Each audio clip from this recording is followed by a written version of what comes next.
제 성경으로는 12페이지입니다. 제가 봉독에 올리겠습니다. 배에 오르심에 제자들이 쫓았더니 바다에 큰 놀이 일어나 물결이 배에 덮이게 되었을 때 예수는 주무신지라. 그 제자들이 나와 깨우며 가로되 주여 구원하소서, 우리가 죽겠나이다. 예수께서 이르시되 어찌하여 무서워하느냐, 믿음이 적은 자들아 하시고 곧 일어나사 바람과 바다를 꾸짖으신데 아주 잔잔하게 되어가거늘 그 사람들이 기이히 여겨 가로되 이 어떠한 사람이기에 바람과 바다도 순종하는고 하더라. 아멘. 아멘.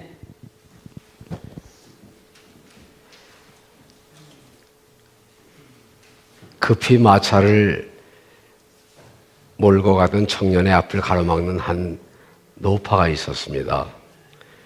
마차를 좀 태워달라는 거죠. 아직 갈 길이 많이 남아있는데 혼자 가는 것도 그렇고 어려운 사람 도울 겸해서 그 노파를 마차에 태우고 어디까지 가시느냐고 물었습니다. 어느 마을까지 간다. 마침 자기가 살고 있는 마을이에요.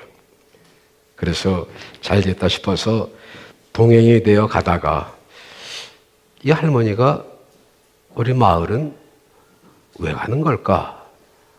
그런 호기심이 생겼어요.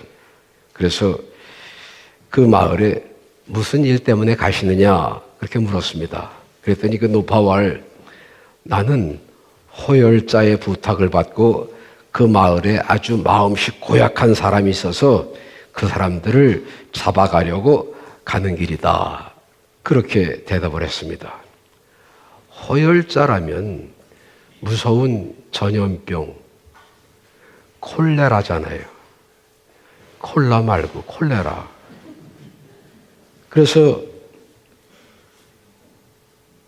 깜짝 놀랐습니다. 그 무서운 전염병이 돌면 마을 사람들이 많이 병들거나 혹은 죽을 텐데, 아니 내가 이 호열자 할머니를 그냥 그 마을로 데려가면 안 되잖아요. 그래서 내가 더 이상 데려갈 수가 없으니까 당장 이 마차에서 내려라, 그렇게 말했습니다.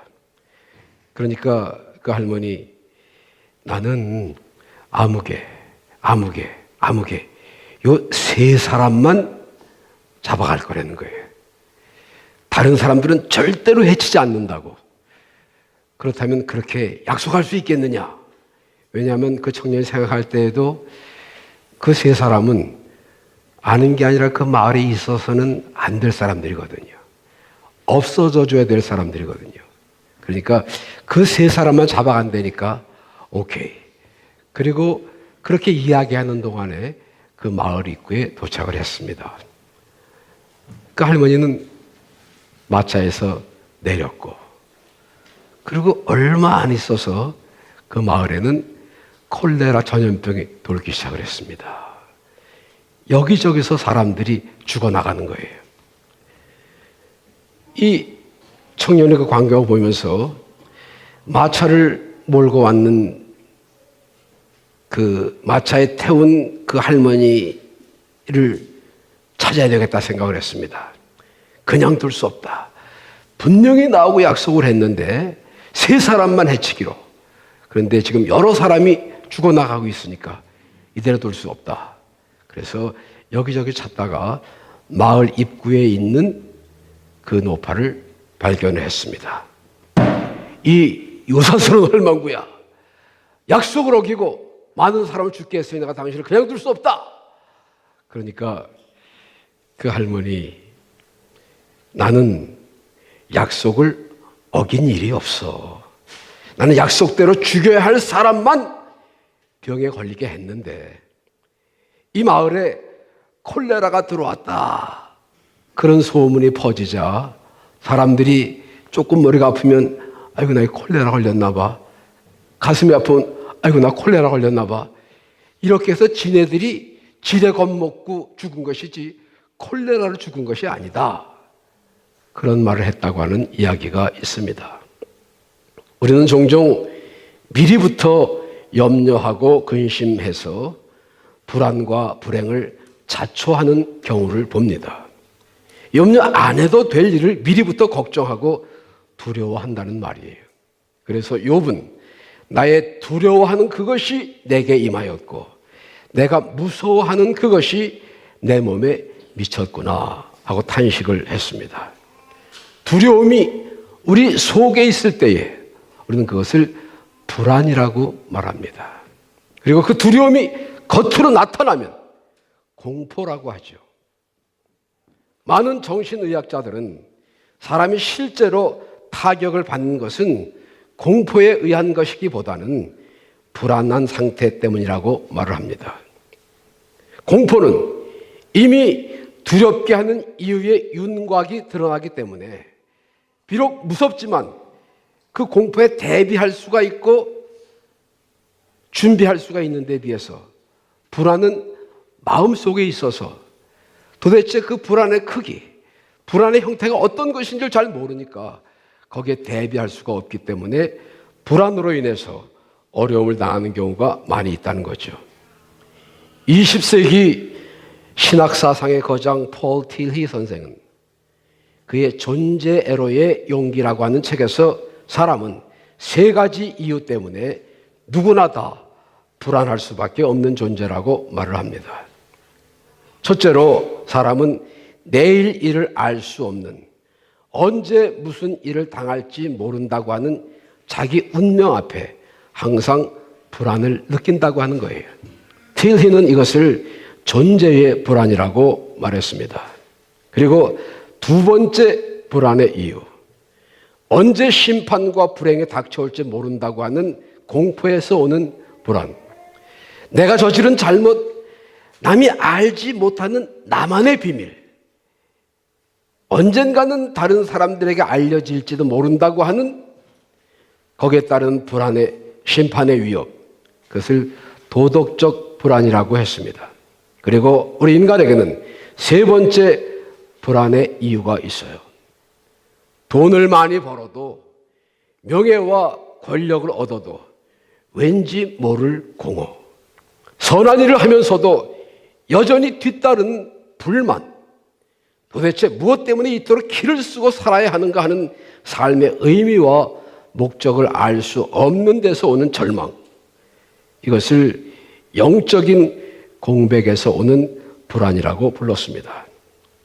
풀리지 않는 삶의 수수께끼를 가졌기에 불안할 수밖에 없고, 불안을 해결할 수 있는 힘을 갖지 못했기에 두려워할 수밖에 없는 것이 우리네 인생입니다. 저마다 그 절망에서 헤어나 보려고, 두려움을 떨쳐버리려고 온갖 몸부림을 칩니다마는, 그러나 그러면 그럴수록 불안의 그늘이 점점 더 깊고 넓고 어둡게 파고드는 것 어쩔 수가 없어요. 두려움은 침착성과 냉정함을 잃게 합니다. 두려움은 불안하게 해요. 두려움은 비굴하게 만듭니다. 두려움은 절망하게 합니다. 두려움은 포기하게 만들어요. 많은 실패의 첫걸음도 바로 두려움에서 시작이 됩니다. 과연 인간은 이 절망의 늪에서 헤어날 수 있는 길이 없는 것일까? 우리 사람은 이 불안과 두려움에서 해방할 길이 정말 없는 걸까? 성서에서는 우리는 두려워해야 할 필요가 없음을 분명히 말씀하고 있습니다. 그러면 어떤 사람이 두려움을 이길 수 있을까요? 힘을 가진 사람이죠. 어떤 힘? 첫째, 믿음이 있는 사람은 두려움을 이길 수 있습니다. 오늘 본문 말씀에서 예수님께서 제자들과 함께 배를 타고 갈릴리 바다를 건너가실 때에 일어났던 일을 기록하고 있습니다. 갑자기 큰 풍랑이 일어나 배가 뒤집힐 지경이 되었어요. 바다에서 잔뼈가 굵은 베드로를 위시한 어부 출신의 다른 제자들, 어떻게 하든지 그 풍랑을 이겨보려고 배를 바로 잡으려고 애를 썼지만 점점 더 바람은 거세지고 배를 더 이상 지탱할 수 있는 힘이 없게 됐습니다. 그래서 예수님을 급히 깨웠어요. 우리가 죽게 된 것을 안 돌아봅니까? 주무시는 것 같았지만 모든 상황을 알고 계신 예수님은 제자들에게 어찌하여 무서워하느냐, 믿음이 적은 자들아 하고 꾸짖으시고는 바람과 파도를 잔잔케 하셨습니다. 믿음이 없는 곳에는 두려움이 있을 수밖에 없지만 믿음이 있을 때에 두려움을 물리칠 수가 있는 것입니다. 예수님을 찾아온 야이로라고 하는 회당장이 있었습니다. 그는 죽어가고 있는 자기 딸 살리기 위해서 예수님 앞에 나온 거예요. 지금도 비슷하지만 그때 회당장이라고 하면 주변 사람들의 종교적인 혹은 도덕적인 신앙적인 지도자입니다. 그런 사람들은 언제나 건강하고 언제나 승리하고 언제나 잘 돼야 된다고 하는 생각하거든요. 그런데 그 딸이 병이 들어서 죽게 생겼어요. 그런데 회당장 야이로는 어느 병원을 찾아간다거나 어느 의원을 만나지를 못했습니다. 만일에 우리 딸이 아픕니다, 우리 딸이 죽어갑니다, 그런 말하면 아이고 그런가요? 그렇게 염려하는 것이 아니라 회당장이 무슨 죄를 졌나? 왜 딸이 아파? 그렇게 생각하거든요. 목사도 아플 수 있어요. 목사가 아프면 목사님 아프대. 뭘 잘못한 거야? 사람들이 그렇게 생각하거든요. 그래서 드러내놓고 우리 딸이 아픕니다, 죽어가고 있습니다, 말을 못하고 있다가 마침 예수님이 지나가신다고 하니까 그래, 예수님을 만나면 되겠다, 그렇게 생각하고 예수님을 찾아 나섰습니다. 내 딸이 죽게 생겼습니다. 예수님이 그 말을 듣고 내가 가서 고쳐주겠다. 그리고 야이로와 함께 야이로의 집을 가는 도중에 어떤 사람이 나와서 야이로에게 이렇게 말합니다. 당신 딸이 방금 죽었습니다. 이제는 다른 사람 괴롭게 할 것이 아니라 빨리 가서 장례 준비를 해야 합니다. 예수님도 분명 그 말을 들으셨을 텐데 야이로를 보시면서 두려워 말고 믿기만 하라, 그렇게 말씀하셨어요. 딸이 이미 죽었어요. 뭘 믿으란 말입니까? 원망과 혹은 절망과 아픔의 눈으로 주님을 바라보던 야이로, 주님의 말씀 두려워 말고 믿기만 하라 하는 말씀을 믿기로 작정을 했습니다. 그리고 얼마 되지 않아 그는 믿음을 가진 사람의 축복을 경험합니다. 허황된 것처럼 여겨졌던 믿음이 죽었던 딸이 살아나는 기적을 경험하게 된다, 그 말이에요. 두려움을 이기는 힘, 믿음이에요. 그런 거로 믿음의 사람은 두려워할 필요가 없습니다. 두 번째로 하나님을 아는 바른 지식이 두려움을 이기게 합니다. 반의사 사람 잡고 반풍수 집안 망친다, 그런 말이 있어요. 무엇인지 확실하게 바르게 알고 잘하면 좋지만 대충 알고 조금 하면 오히려 그 대충 아는 것 때문에, 조금 하는 것 때문에 화를 당하게 된다, 그런 뜻이에요. 구약의 선지자 호세아는 많은 사람들이 하나님을 아는 지식이 없어 망해가는 모습을 보면서 이렇게 호소합니다. 여호와를 알자, 힘써 여호와를 알자. 우리들은 과연 하나님을 바로 알고 계신가요? 하나님을 부분적으로만 알고 있거나 잘못 알고 있지는 않으신가요? 오늘 우리의 마음을 힘들게 하는 근심과 불안은 하나님을 바로 알고 있지 않은 때문은 아닐까요?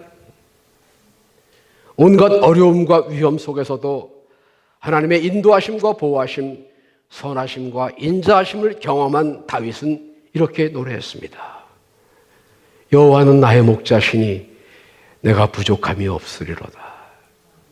그가 나를 푸른 초장에 누이시며 쉴 만한 물가로 인도하시는도다.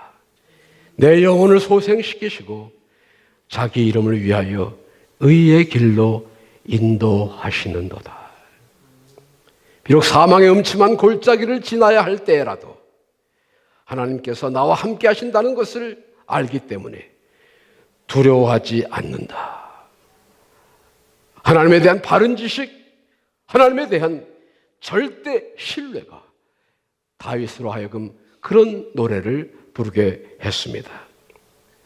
우리 또한 하나님이 어떤 분이신가 하는 것을 바로 아셔야 합니다.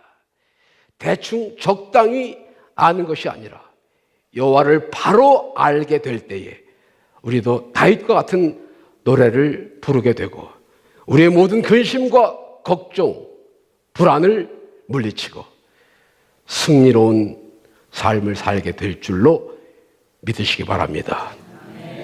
세 번째로 하나님의 사랑을 의심하지 않는 사람은 두려움을 이길 수 있습니다. 두려움은 아주 작은 의심에서부터 시작이 됩니다. 부정적인 말을 자꾸 들으면 나도 모르는 사이 내 사이에 부정적이 됩니다. 그런 사람과 어울리다 보면 나도 그런 사람이 된다니까요. 의심하게 되고 불평이 나오고 그런 사람들이 함께 모여서 할 수 있는 일이 무엇일까요? 우리는 한 세상 살아가면서 기쁜 일도 있고 괴로운 일도 당합니다. 열심히 교회를 출석하고 바른 신앙생활을 하려고 힘쓰는 사람이라 하더라도 언제나 기쁨과 감격이 넘치는 승리로운 순간이 있는 것만은 아니에요. 힘들고 어려운 때, 답답하고 괴로운 때가 찾아옵니다. 그러면 나도 모르는 사이 하나님의 사랑에 대한 의심이 생기고 하나님의 응답에 대한 확신이 희미해져 갑니다. 그럴 때면 의대껏 마귀가 찾아와서 속삭이지요. 그거 뭐라고? 내가 그럴 줄 알았다니까. 내가 뭐라 그래? 하나님이 아무것도 모르시는 것 같고 나에게 아무것도 해주시는 것이 없는 것 같은 섭섭한 마음, 그런 마음을 마귀가 심어줍니다. 그러나 우리 하나님 정말 그런 분일까요? 하나님의 크신 사랑을 의심하지 않았던 사도 바울은 이렇게 힘주어 말했습니다. 누가 다 같이 한번 읽어보실까요? 누가 우리를 그리스도의 사랑에서 끊으리요? 환난이나 곤고나 핍박이나 기근이나 적신이나 위험이나 칼이랴. 내가 확신하노니 사망이나 생명이나 천사들이나 권세자들이나 현재일이나 장래일이나 능력이나 높음이나 깊음이나 다른 아무 피조물이라도 우리를 우리 주 그리스도 예수 안에 있는 하나님의 사랑에서 끊을 수 없으리라. 할렐루야. 아멘. 그렇습니다. 마귀는 우리들에게 하나님의 사랑을 의심하게 하고 하나님과 우리 사이를 갈라놓으려고 온갖 수단과 방법을 동원하지만 그러나 그 어떠한 것이라도 하나님이 우리를 사랑하시는 그 사랑에서 우리를 떼어놓을 수가 없는 줄로 믿으시기 바랍니다. 우리의 죄를 대신해서 십자가에서 피 흘리신 사랑이 그렇게 간단히 그렇게 쉽게 끊어지겠습니까? 성경 신구약 전체는 죄인된 우리 인간을 긍휼히 여기시는 하나님의 사랑 이야기입니다. 하나님은 우리를 사랑하셔서 육신을 입으시고 이 땅에 오셔서 십자가의 고난을 당하셨으며 지금도 우리를 사랑하시고 항상 우리 곁에 계시는 임마누엘 하나님이십니다. 두려워하지 맙시다. 우리 마음속에 있는 불안을 몰아내십시다. 전능하신 하나님이 나의 하나님이 되시며 살아계신 하나님이 나의 아버지이십니다. 할렐루야. 본래 잃어버릴 것이 없는 사람 두려울 것이 없다는 말이 있습니다. 거지가 도둑 맞을 것을 걱정합니까? 혹시 나에게 있는 것을 훔쳐가지 않을까? 그런 두려움을 느끼는 거지 있습니까? 잃어버릴 것이나 빼앗길 것이 없는 사람은 두려울 것도 없어요. 왜 사람과 사람 사이에 다툼이나 미움이 생깁니까? 내가 가지고 있는 것, 이것을 저 사람이 빼앗아가면 어떻게 하나? 아니면 저 사람이 있는 것 나도 좀 갖고 싶은데 어떻게 하면 내가 저 사람 것을 가질 수 있을까? 그런 욕심, 그런 마음들이 사람과 사람 사이를 다투게 하고 멀리하게 하고 혹은 미워하게 한다 그 말이에요.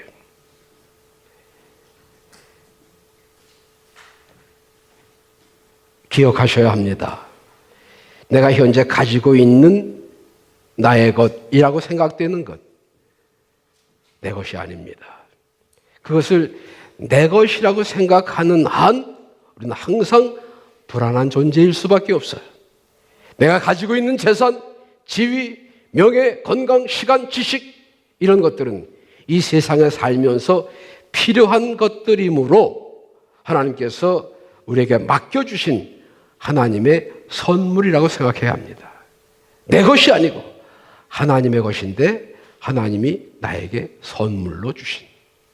그랬기에 욥과 같은 사람은 그 모든 재산과 소유, 가축들을 한꺼번에 다 잃어버렸을 때에 주신 이도 하나님이시요 취하시는 이도 하나님이시니 여호와의 이름이 찬송을 받으실지어다 라는 신앙 고백을 할 수 있었습니다.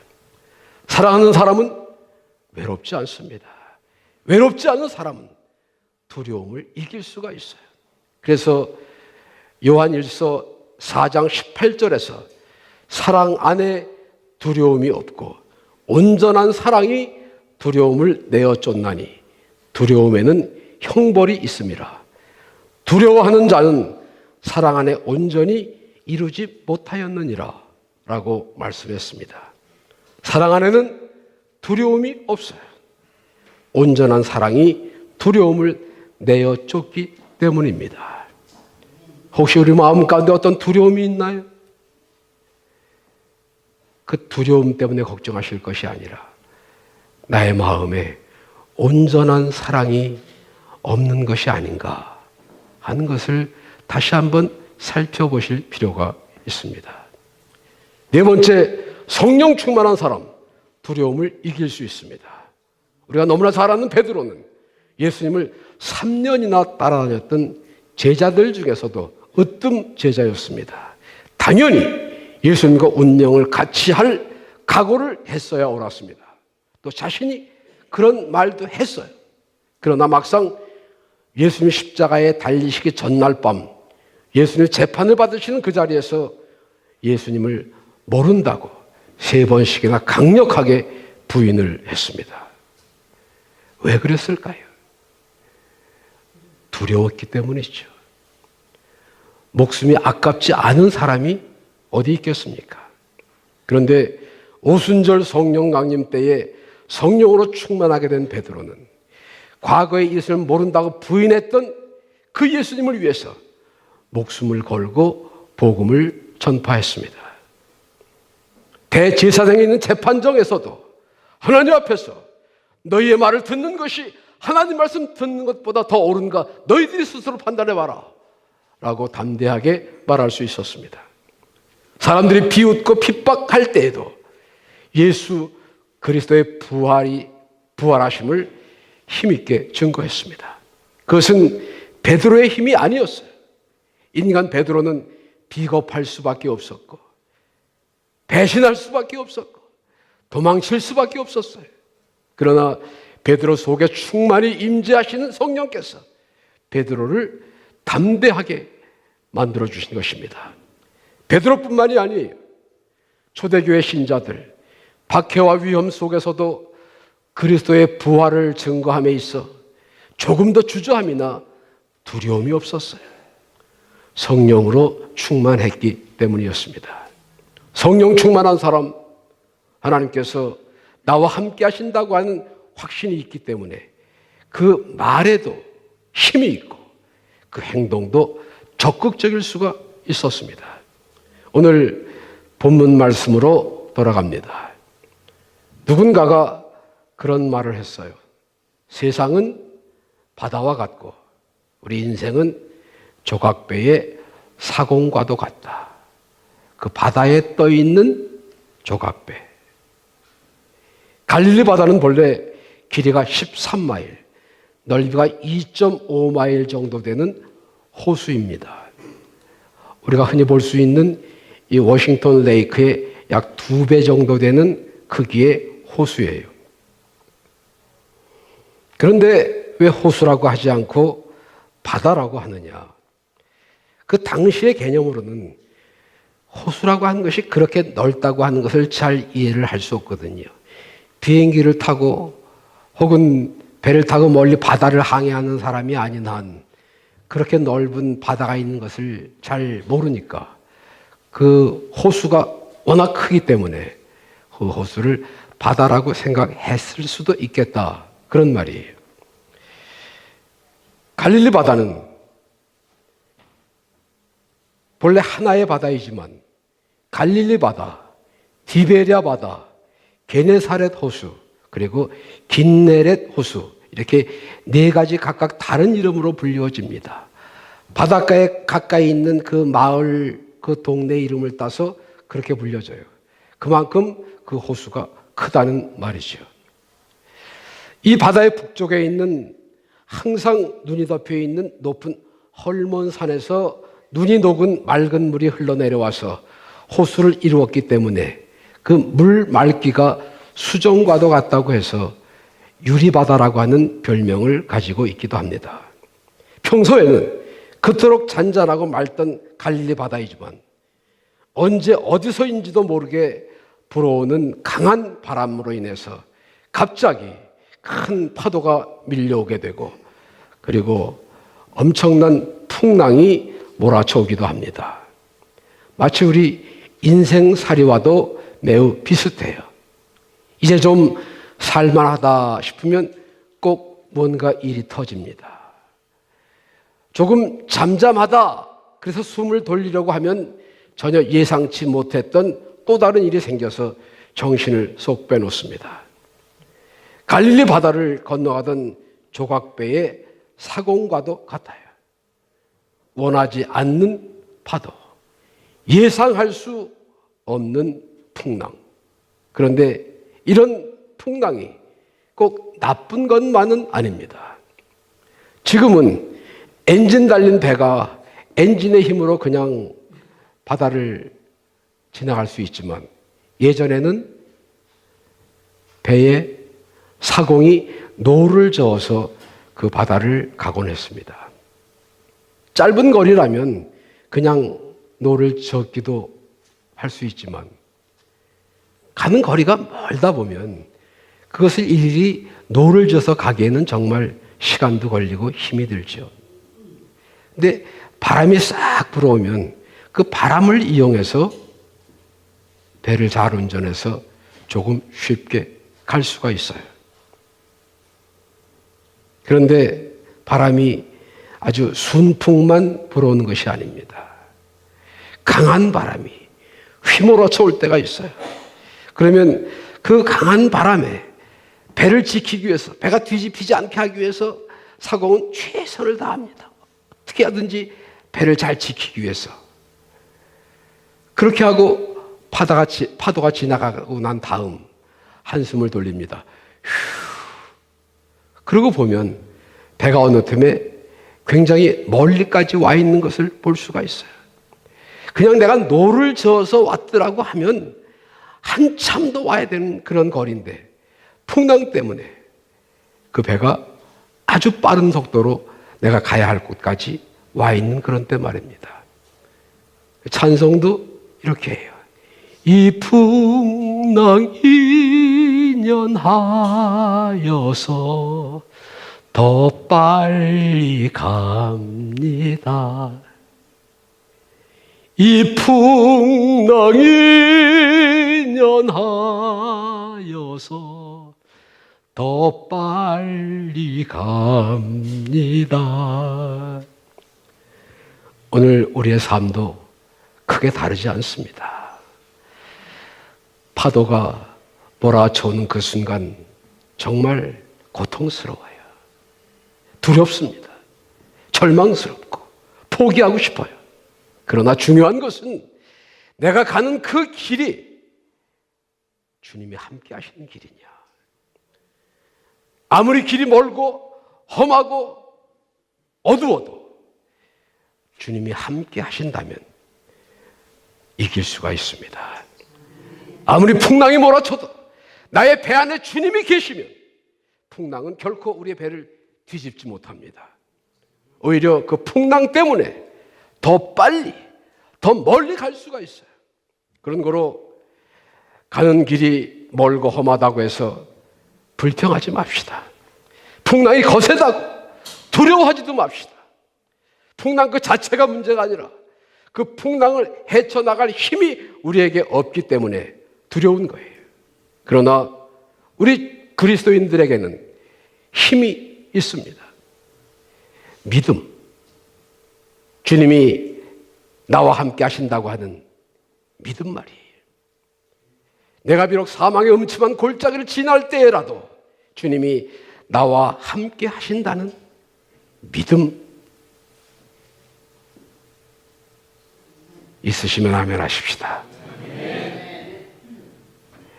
우리가 해야 할 일은 어려운 상황에 부딪힐 때 두려워하는 것이 아니라 주님을 뜨겁게 사랑하는 것입니다.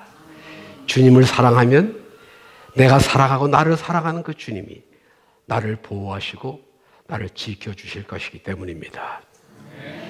우리의 앞을 가로막는 장벽, 우리의 할 일을 방해하는 요인들이 있을지라도 낙심할 필요가 없어요. 보혜사 성령께서 우리를 도우시기 때문입니다. 그러면 모든 것이 합력하여 선을 이루게 하시는 하나님의 축복의 역사를 경험하게 될 것입니다. 예수님께서 말씀하셨어요. 너희가 세상에서는 환난을 당하나 담대하라. 내가 세상을 이기었노라. 기도하겠습니다. 고마우신 하나님, 이 세상 험하고 나 비록 약하지만 내 주 하나님께서 나와 함께 하시고 풍랑을 이길 힘을 주시고 어려움을 헤쳐나갈 수 있는 지혜를 주시니 감사하는 마음으로 주님과 매일매일 동행하며 말씀 따라 살아가는 삶을 사는 저희들 되게 하여 주시옵소서. 예수님 이름으로 기도하옵나이다. 아멘.